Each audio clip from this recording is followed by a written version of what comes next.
بسم الله الرحمن الرحيم.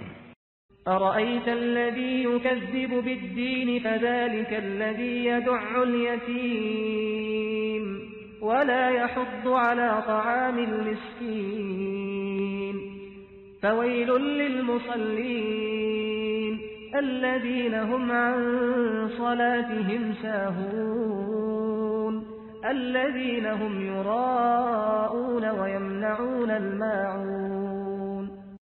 Sura Al-Maun, ang pangangailangan ng kapwa. Sa ngalan ng ala ang mahabagin, ang maawain.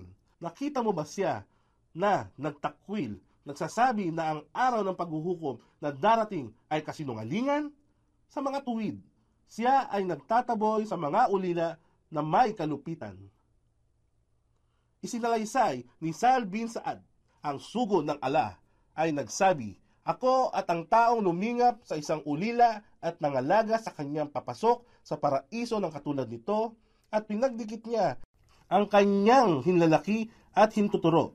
Sahih Bukhari, Volume 8, Hadith bilang 34. At hindi nanghihikayat sa pagpapakain ng mga dukha. Isinalaysay ni Abi Huraira, ang sugo ng ala ay nagsabi, "Ang isang lumingap sa isang dukha o isang balo ay katulad ng isang mujahid, nakikipaglaban sa landas ng ala, o katulad ng isang nagdarasal gabi-gabi at nag-aayuno sa lahat ng araw." Sahih Bukhari, Volume 7, Hadith bilang 265.